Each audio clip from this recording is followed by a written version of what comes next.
Okay.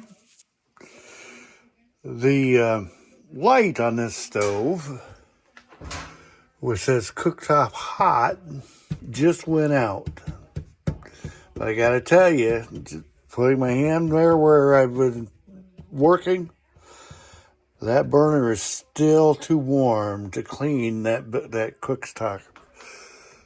But I can show you, since how I'm doing three videos here in the same evening, I can show you that I have my plate and all that stuff cleaned up, and I'm just about ready to dump that water, and away we go. We'll come back to this when this cools down.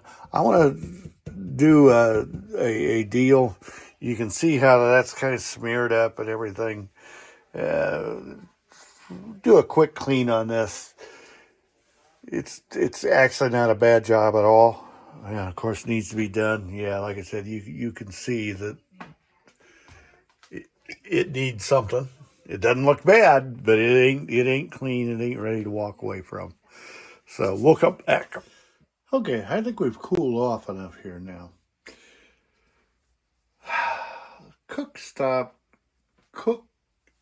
Glass top cook stoves are either really, really loved by people or really, really hated by people.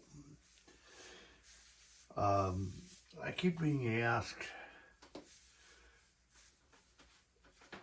should I be cooking on my glass top stove? And my answer to that is I've been doing it now for over 20 years. Now, this is the second stove, but the first stove was not replaced because the glass top was damaged. The first one was exchanged out because live out in the country, and if you don't have cats, you got rats, right? Well, not rats, but mice. And they took out the wiring for the oven. The top still worked fine, but the oven, you couldn't run it. It wouldn't heat, or if it did, it was something wasn't making the right connections. Well, what I just did here is I just dry wiped the stove. If you noticed, I think probably you saw a little bit of pooling of water and that kind of stuff. Away we go. Now then, at this point, what we do is the product is called Ceramibrite. I believe you can see that. Oh yeah, you can see that quite nicely. I also have Wyman's. This, however, is not any worse than Wyman's. And if I remember right, this was actually cheaper in the long run. Yeah, this also is a Ceramibrite product. I showed you that in another video. They come in packages of 5, and they're sold along with the Ceramibrite, usually in your soap and household laundry or household kitchen soap detergent supply aisle. It's usually there. And this works. This is actually like a Scotch-Brite. And what you do here is you don't want to have anything wet with water at this point. You want to have this thing working pretty good. Okay, I got a telephone call coming in. I'll get back with you. Okay, I got my phone call answered. However, she's telling me she's going to be quiet on the set. I'm going to continue on with this video while she's listening to me. But she's working on her stuff too, so that's okay. She probably won't make an appearance. But if you happen to hear a neat lady's voice at some point who forgot that she's talking to somebody who's shooting a video, if that happens, yeah, just know that, yeah, that's the gal. That's the gal. Yeah. So, yeah, I am using the Ceramibrite, okay? And in this, like I said, I'm using this yellow pad. That is a Ceramibrite product. And like I said, you use this like you would buffing or car wax, either buffering or car wax, and away you go. And you work it in, and at some point here, it's gonna start not being creamy for you. It's gonna start drying out, setting, and then you just kind of walk away and let it set for 5 to 10 minutes or so. And we're not going to make you watch this thing get all dry. We're going to say, okay, come back. Now again, just as I said before with everything, you want everything dry, including that yellow pad. Now I also, after I do this, I'll use that yellow pad in my sink. But once you've used it in the sink, it's got to be, you probably really shouldn't use it back for this operation at all. Those Ceramibrite pads, if I remember right, they're like $2.50 to $3.50 for 5 of them. So I don't know. I think it's just Scotch-Brite. I think it's just the yellow grade of Scotch-Brite, but that there are, I know Scotch-Brite has a yellow grade. I've just never seen it in stores. I've seen red, I've seen green, and green is what we used to use at the plant all the time because that worked real well and didn't break up and leave foreign material in our food product. But yeah. It's a good product. Scotch-Brite is a good product. These yellow pads are specifically endorsed, sold under the Ceramibrite label, and work for this project real well. Well, I'm going to shut the thing off here. We're going to let this set for another 5-10 minutes or so, and then we'll come back and do the next step. Well, I am shooting again here. And as I go here, you can see how this is turned almost pure white here. Maybe I'm a little early. Some of it's still a little wet. You want to let it dry completely out. Most of it is dry, but I'm going to let that set a little bit before we move on to the next step. We're not ready to buff. Okay, this has set up to where it's time to start the buffing process. The waiting process for this to wait to let this stuff set takes the longest time. That's the longest time consumer of the entire process. As you can see here, as I'm buffing, it does take a little bit of elbow grease, but it's not bad. And usually, if you find a place that did not get clean with the little yellow pad, you need to take your fingernail and scrape it right off.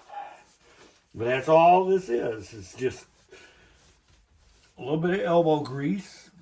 The Ceramibrite works real good, and like I said, the other stuff, the Wyman Brothers stuff that I have, that stuff doesn't work too badly either. But I think in that regard, I think this is actually the better of the two products. And there are people who would swear that I'm right with that assessment. Then there's other people, I guess, probably. But I don't have any problem with either of the products. And I just did it with the Ceramibrite tonight, just so to lend some continuity to what I'm trying to achieve here. But as you can tell, as I go here, this is shining right up. And doesn't kill you to do it. It is work, there's no doubt about that, but it's not going to put you in your grave. And like I said, this is a Whirlpool stove, and there's nothing special about it. It's just their entry-level glass top range, and this process works really, really nicely on that.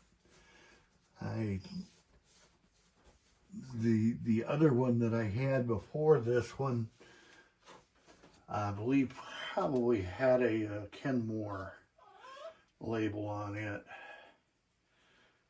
but I had that before I knew about Ceramibrite, and it wasn't hard to keep clean. No, this process though just makes things much easier. Now then, as you can see here, now I've kind of got a little bit of powder just kind of laying around here. So what we'll do at this point is we'll just take one of my, where is it? My clean flour sacks here. And we'll just kind of brush all this off. Again, do not put water on your glass top range. It messes you up royally. And